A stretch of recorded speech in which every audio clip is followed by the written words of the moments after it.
میرے بھائیوں، سچا مومن ہونے کے لیے، اچھا مسلمان ہونے کے لیے، اللہ اور اس کے پیارے حبیب صلی اللہ تعالی علیہ وسلم کی بارگاہ میں درجات پانے کے لیے سب سے پہلا کام یہ ہے کہ بندے کا دل نرم ہونا چاہیے۔ قرآن مجید نے پہلی علامت یہ بیان فرمائی کہ انما المؤمنون الذین اذا ذکر اللہ وجلت قلوبہم، جب ان کے سامنے اللہ کا ذکر کیا جاتا ہے تو ان کے دل ڈر جاتے ہیں۔ لیکن جن کا دل ہی بڑا سخت ہو جائے، قساوت قلبی جس شخص کے پاس ہو، کسی پر رحم نہ آئے، کسی شخص کو اچھا نہ سمجھے، اپنے دل میں کسی کے لیے خیر کے جذبات کبھی اسے میسر ہی نہ ہوں، کبھی اپنی آخرت کی فکر کو لے کر، کبھی اپنے اعمال کو لے کر، کبھی اللہ کی بارگاہ میں حاضری کو لے کر وہ ڈرا ہی نہ ہو، کبھی اسے احساس ہی پیدا نہ ہوا ہو، کبھی اسے خیال ہی نہ آیا ہو۔ میرے بھائی، سب سے پہلی علامت یہ ہے کامیابی کے لیے قرآن مجید نے جو بیان فرمائی کہ دل نرم ہونا چاہیے، رقت قلبی میسر ہونی چاہیے، باطن کا صاف ہونا ضروری ہے۔ اگر دل ہی سخت ہے، سالوں بیت گئے کبھی رونا نہیں آیا، زمانہ گزر گیا کبھی احساس پیدا نہیں ہوا، آپ یقین کریں آہستہ آہستہ کر کے، باتیں سن کے، ماحول دیکھ کے، اور سارا کچھ ہی دولت ہے جی، چھوڑیں جی پیسے ہوں تو سب ٹھیک ہے، وہ سارے دنیا دار ہیں، چھوڑیں آپ، ہم نے بڑے پیر دیکھے، ہم نے بڑے مولوی دیکھے، ہم نے بڑے مسلح دیکھے، ہم نے بڑے تربیت کرنے والے دیکھے۔ آہستہ آہستہ یہ جملے بول بول کے ہم نے اپنی طبیعتوں کو نہایت سخت بنا لیا، دل میں کوئی گنجائش نہیں رہی، ہمیں کوئی اچھا نہیں لگتا، ہمیں کوئی مخلص نہیں لگتا، ہمارے رویے اس طرح کے ہو گئے ہیں کہ ہمیں ہر شخص دنیا دار دکھائی دیتا ہے۔ اگر کوئی دن میں 100 آدمی آپ کے سامنے ہاتھ پھیلاتا ہے تو کیا سارے ہی پیشہ ور ہیں؟ کوئی ایک بھی ضرورت مند نہیں، سبھی کے بارے میں طبیعت سخت ہو گئی۔ اگر آپ نے 20 علماء کے بیانات سنے ہیں تو کیا ایک بھی اللہ کے نام پر مخلص ہو کر دعوت دین نہیں دے رہا؟ سب کے بارے میں یہ رویہ ہو گیا، سارے غلط ہیں۔ دل کی سختی دن بدن بڑھتی چلی جا رہی، اور یہ باقاعدہ مرض ہے۔ کچھ بیماریاں باقاعدہ بیماریاں نہیں ہوتی، وہ ویسے تھوڑی بہت بد پرہیزی سے انسان کے وجود میں آتی ہیں کچھ دیر کے لیے، پھر وہ کچھ دیر کے لیے چلی جاتی ہیں۔ آپ کو ڈائریا ہو گیا، آپ کو ہیضہ ہو گیا، تھوڑی دیر کے لیے زکام ہو گیا، تو یہ کوئی باقاعدہ مرض نہیں ہے، یہ موسم کے اوپر نیچے ہونے سے ہو گیا۔ لیکن خدا نہ کرے کسی کو کوئی ایسا مرض ہو جائے جو باقاعدہ مرض ہے، جو جاتا نہیں۔ کچھ بیماریاں باقاعدہ بیماریاں ہوتی ہیں، ان کو بیماری سمجھنا چاہیے۔ دل کا سخت ہونا، رویے کا تلخ ہونا، کسی پہ رحم نہ کھانا، کسی سے پیار نہ کرنا، کسی جگہ بھی انسان کا اخلاص نہ پانا، یہ دل کی باقاعدہ بیماری ہے۔ حضرت ذوالنون مصری رحمۃ اللہ علیہ کا ایک قول مجھے بڑا پسند آیا، میں پڑھ رہا تھا۔ حضرت ذوالنون مصری رحمۃ اللہ علیہ فرماتے ہیں کہ جسم کی بیماریوں کا پتہ درد سے چلتا ہے۔ وجود میں درد ہوتا ہے، تکلیف ہوتی ہے تو محسوس ہوتا ہے کہ انسان بیمار ہے، اور فرماتے ہیں اگر دل میں بیماریاں ہونا اس کا پتہ گناہوں سے چلتا ہے، معاذ اللہ۔ جب گناہ پر گناہ ہو اور انسان کو احساس نہ ہو تو باقاعدہ دل بیمار ہو گیا۔ اب اس کو احساس ہی پیدا نہیں ہوتا، اچھی بھلی اس کے سامنے آنکھ کھلی ہے، اس کی فجر کی اذان اس کے سامنے ہوئی ہے، لیکن یہ بالکل لیٹا ہے، بہت سخت بیمار ہو گیا دل۔ 6 لوگ اس کے سامنے سے اٹھ کے ظہر کی نماز کے لیے گئے ہیں، لیکن یہ آرام سے بیٹھا ہے، بیمار ہے اس کا دل۔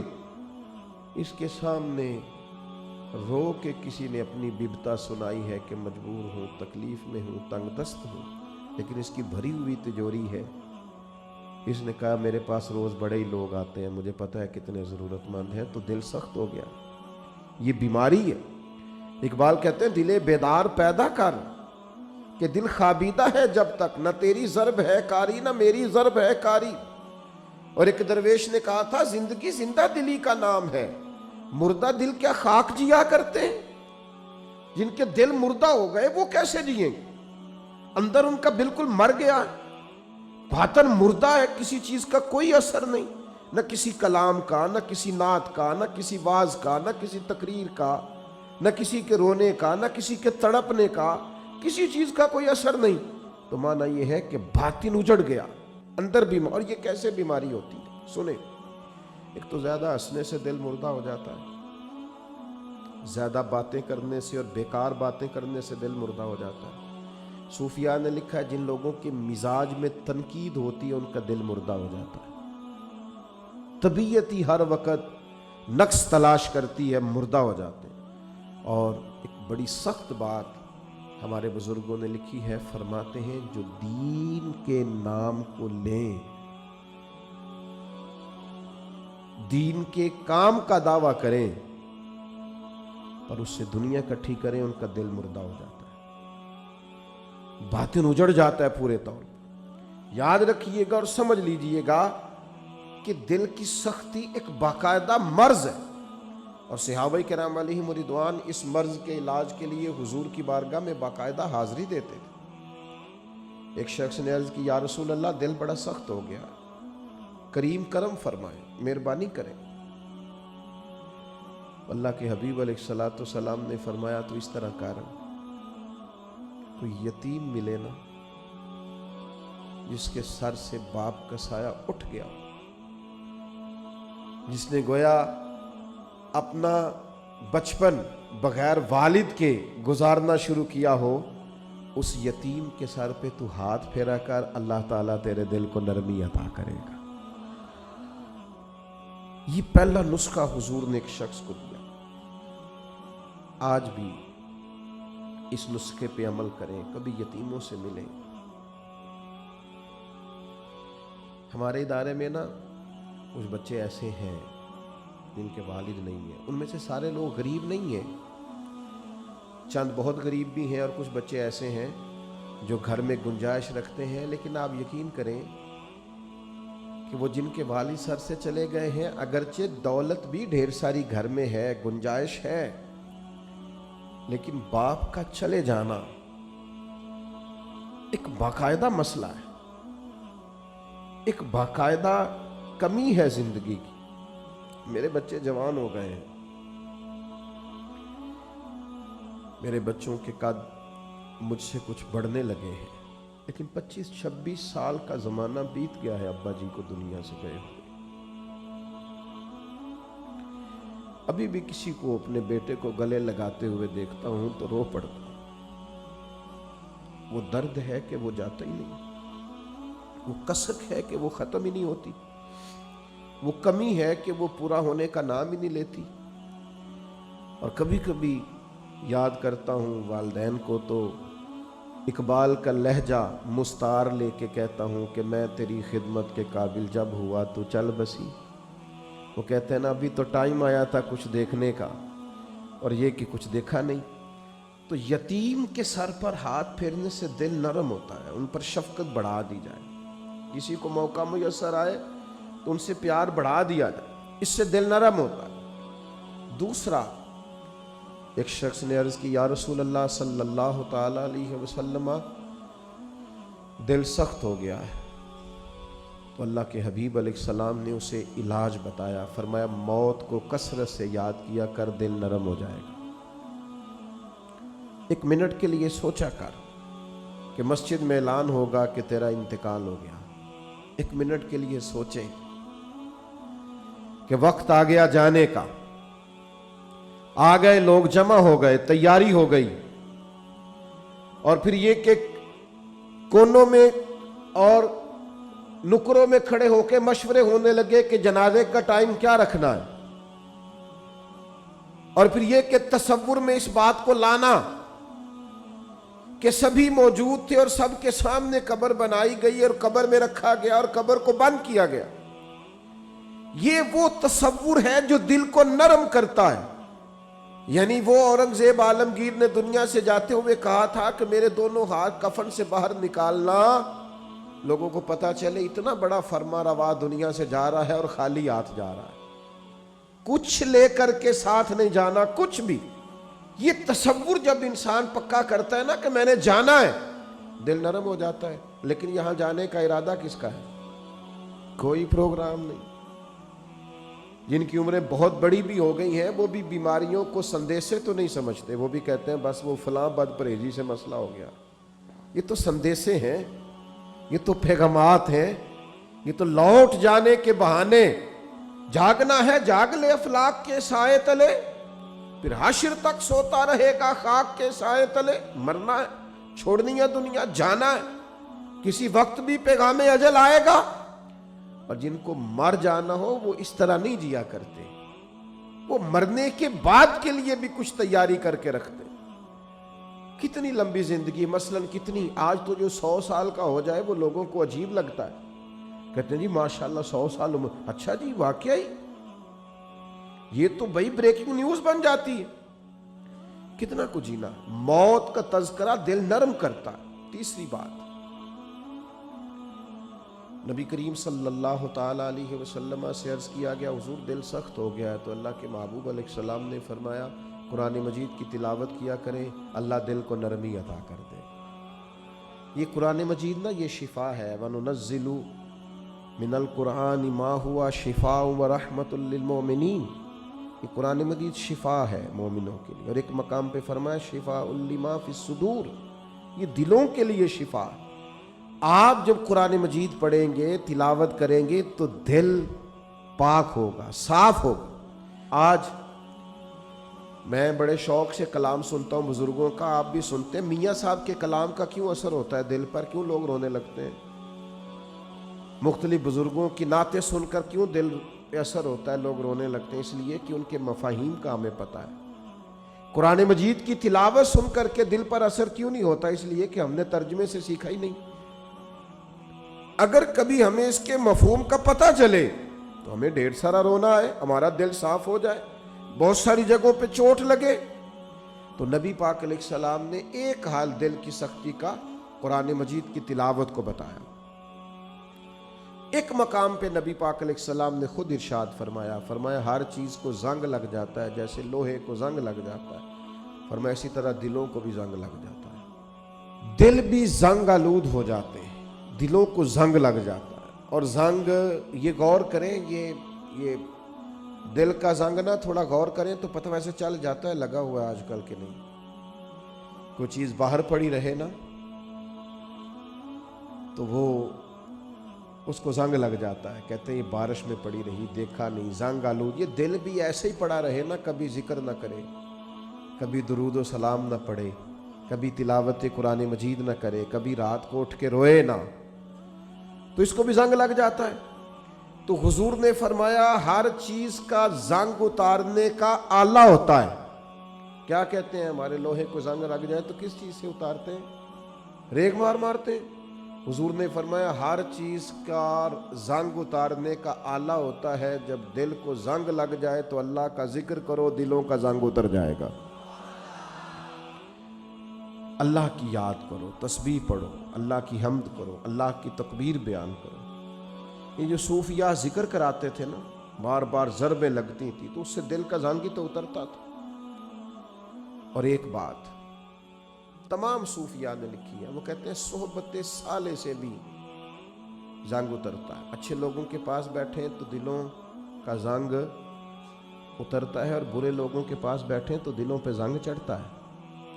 آپ برے لوگوں کی صحبت میں بیٹھیں، معاذ اللہ جو دنیا دار ہیں، جو آپ کو کہیں گے چھوڑو یار تم کس چکر میں پڑ گئے، دنیا بڑی میٹھی ہے اور یہیں دنیا میں ہی سارے ذائقے ہیں، آپ ایسے لوگوں کی طرف جائیں تو آپ محسوس کریں گے دل زنگ آلود ہو گیا۔ چنگیاں دے لڑ لگی ساں میری چولی چ پھل پئے، پیڑیاں نال میں رل گئی تے میرے اگلے بھی ڈول گئے۔ تو یہ بری صحبت جو ہوتی ہے یہ نقصان دیتی ہے۔ تو یہ کچھ علاج ہے، یہ کریں، اس سے دل کا زنگ دور ہوگا۔ یہ واہ واہ سے بھی زنگ چڑھتا ہے، میرے جیسے لوگوں کی تعریفیں ہوتی ہیں نا، اور یہ بہت بڑی مصیبت ہے، اس سے بھی زنگ چڑھتا ہے۔ اس سے خوشامد، تعریف، مزاج، ہم نے دیکھا ہے۔ امام غزالی فرماتے ہیں جب کوئی علم پڑھنے کے لیے بیٹھتا ہے تو تکبر کا بوٹا لگتا ہے، اور پھر جیسے جیسے وہ علم پڑھتا جاتا ہے وہ پودا جوان ہو کے درخت بنتا جاتا ہے۔ تو یہ دولت ہو، یہ خوبصورتی ہو، یہ علم ہو، یہ کوئی عہدہ ہو، یہ بعض اوقات انسان کو فتنے میں مبتلا کرتے، دل سخت ہو جاتا ہے، گھٹن پیدا ہوتی۔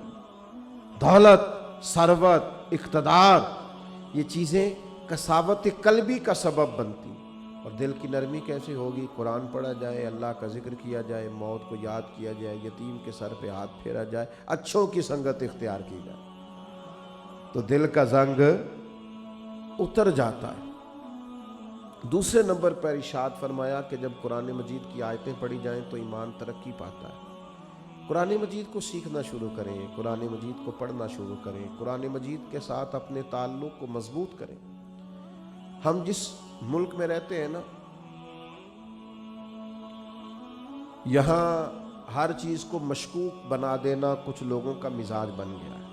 کوئی اعلیٰ سے اعلیٰ شخص آپ اٹھا کے لے آئیں، 5-10 لوگ اس کے بارے میں بھی کوئی نہ کوئی مخالفانہ بات کرتے آپ کو نظر آئیں گے۔ یاد رکھیے گا کہ بہترین بدلہ یہ ہوتا ہے کہ کسی شخص سے بدلہ لینا ہو، انتقام لینا ہو، کہ اس کی پیاری چیزوں کو مشکوک بنا دیا جائے۔ کبھی لوگ نفل نمازوں کو مشکوک بناتے ہیں معاذ اللہ، کبھی درود و سلام کے مختلف انداز کو مشکوک بناتے ہیں، کبھی لوگ کسی چیز پر تنقید کرنا شروع کر دیتے ہیں، کبھی کسی چیز پر تنقید کرنا شروع کر دیتے ہیں۔ اب میں کچھ سالوں سے دیکھ رہا ہوں ہمارے ملک میں تراویح کے مسئلے میں لوگوں کو بڑا پریشان کرتے ہیں۔ چھوڑیں جی، کوئی یہ ضرورت نہیں ہے، کوئی باقاعدہ نماز ہی نہیں ہے، یہ کوئی فرض واجب نہیں ہے۔ کس نے کہا ہے فرض واجب ہے؟ لیکن کیا نبی کریم علیہ السلام سے پڑھنا اس کا ثابت نہیں؟ کیا جناب عمر فاروق رضی اللہ تعالیٰ عنہ نے باقاعدہ اس کی جماعت نہیں کروائی؟ کیا جناب عمر کا سارا زمانہ اس کی جماعت نہیں ہوتی رہی؟ اس کے بعد یہ ہمیشہ سے امت کا معمول نہیں رہا؟ خدا کے بندو، سال کے بعد ایک موقع آتا ہے کہ جس میں قرآن مجید سنانے والے سنا لیتے ہیں، سننے والے سن لیتے ہیں۔ ایک خوبصورت طریقہ، آپ یقین کریں یہاں ہمارے ادارے میں سینکڑوں حفاظ ہیں، اور میں ایک بچے سے 3 دفعہ پوچھتا ہوں، بیٹا اس دفعہ کہاں قرآن مجید سنانا؟ یاد ہے نا؟ سنا رہے ہو نا؟ یہ پوچھنے پچھانے میں اتنا لطف ہے۔ اور پھر یہ کہ رات کو جب وہ سارا دن قرآن یاد کرتے ہیں، اور جب وہ رات کو قرآن پڑھتے ہیں، اور جب وہ قرآن مجید سناتے ہیں، اور جب سننے والے قرآن مجید سنتے ہیں، میں نہیں آپ کو بتا سکتا وہ ذوق کہ بوڑھے بزرگ بھی جب کہتے ہیں کہ میں افطاری کے لیے نہیں آ سکتا اس لیے کہ میں نے اپنی مسجد میں قرآن مجید سننا شروع کیا ہوا ہے، میرا 23واں پارہ ہو گیا، اگر میں آپ کے پاس آؤں گا تو میرے وہ پارے جو ہیں وہ سارے آگے پیچھے ہو جائیں گے۔ تمہیں سمجھ نہیں آتی کہ جب اس ذوق سے قرآن پڑھایا اور سنایا جائے تو عرش کا مالک راضی کتنا ہوتا ہے؟ اور تم یہ کہ تراویح کو مشکوک بناتے ہو، کوئی کام ہاتھ سے جانے ہی نہیں دیتے دین کو مشکوک بنانے والا۔ خدا کے بندے سن، میرے نبی پاک کا فرمان ہے، حضور نے فرمایا جس نے ایمان اور احتساب کی نیت کے ساتھ رمضان المبارک میں قیام کیا، یعنی نفلی عبادت کی، غفر لہ ما تقدم من ذنبک، اللہ اس کے پچھلے سارے گناہوں کو معاف فرما دے گا۔ تو آپ اس کو سمجھتے نہیں؟ پھر حضور نے فرمایا قرآن اور رمضان یہ دونوں بندے کی سفارش کریں گے اللہ کی بارگاہ میں۔ قرآن مجید کہے گا مالک میں نے رات اسے بیدار رکھا تھا، یہ قیام کرتا تھا، پڑھتا تھا، اور روزہ کہے گا مالک میں نے اسے دن میں کھانے پینے سے روکا رکھا تھا۔ یہ دونوں مل کے شفاعت کریں گے اور اللہ تعالیٰ یہ عمل کرنے والے کی بخشش فرما دے گا۔ تو قرآن مجید فرماتا ہے کہ اگر تم قرآن مجید کی تلاوت کرو گے تو اس سے تمہارے ایمان میں ترقی ہوگی۔ آپ قرآن مجید پڑھتے جائیں، ایمان مضبوط ہوتا جائے گا، اور انشاءاللہ تعالیٰ گناہ خود بخود دور ہوتے جائیں گے۔ اچھا، یہ ایمان بھی مضبوط ہوتا ہے، ایمان بڑی شے ہے، ایمان سب سے بڑی شے ہے۔ ایمان مضبوط ہو نا، لو سنو حدیث، اور یہ یاد رکھنا، اور یہ ایک دو کو سنا دینا سویرے۔ نبی کریم نے حضرت حارثہ سے پوچھا تھا کیف اصبحت تو یا حارثہ، حارثہ آج صبح کیسی کی ہے؟ عرض کی حضور اس حال میں کی ہے کہ میں پکا مومن ہوں۔ تو نبی کریم نے فرمایا تیرے ایمان کی دلیل؟ عرض کی حضور میرے ایمان کی دلیل یہ ہے کہ میں زمین پہ کھڑے ہو کے آسمان کی طرف دیکھوں تو اللہ کے عرش کو بھی دیکھ لیتا ہوں۔ فرمایا میں بتا سکتا ہوں جنتی جنت میں داخل ہو رہے ہیں اور جہنمی جہنم میں جا رہے ہیں، کہو تو راز حیات کہہ دوں؟ کوئی نہیں سمجھ آئی تو اللہ کرے نہ آئے تو آنو سمجھ۔ وہ کہنے لگے کہو تو راز حیات کہہ دوں، حقیقت کائنات کہہ دوں، وہ بات کہہ دوں جو پتھروں کے دلوں کو بھی پاش پاش کر دے۔ لیکن وہاں سے زبان حال سے ارد گرد سے یہ آواز آ رہی تھی نہیں نہیں رہنے دے، یہی بہتر ہے کہ پردوں میں وہ پردہ پوش رہے، وہ اگر پردے اٹھا دے تو کسے ہوش رہے۔ فرمایا میں مومن ہوں تو ایمان کی علامت یہ ہے کہ زمین پہ کھڑے ہو کے دیکھوں تو اللہ کا عرش بھی دکھائی دیتا ہے۔ یہ حضور کے سامنے بیان کیا صحابی نے۔ آپ کیا سمجھتے ہیں ایمان معمولی چیز کا نام ہے؟ تو میرے عزیز ایمان کی مضبوطی حاصل ہوتی ہے قرآن مجید پڑھنے سے۔ پھر ارشاد فرمایا وَعَلَىٰ رَبِّهِمْ يَتَوَكَّلُونَ، وہ اپنے رب پر بھروسہ کرتے۔ دنیا داروں پر بھروسہ کرنا چھوڑ دیں، مالداروں پر بھروسہ کرنا چھوڑ دیں، امیر رشتہ داروں پر بھروسہ کرنا چھوڑ دیں۔ وہ جن دوستوں نے آپ سے کہا نا کوئی کام ہو جاتے دسیا جی، کوئی حکم ہو جاتے، ان پہ بھروسہ کرنا چھوڑ دیں آپ۔ تسی پھر دسیا جی تو پھر وہ تمہیں دسن گے۔ کوئی کام ہو جاتے، کوئی حکم ہو جاتے، پھر تسا حکم دسنا ہے تو انہیں کہنا تو کل دسنا سی سویرے ہی منڈا ٹوریا میں۔ تو میرے عزیز بھروسہ اللہ پہ، بھروسہ اللہ پہ، خوب اپنا اعتماد پکا کر لیں۔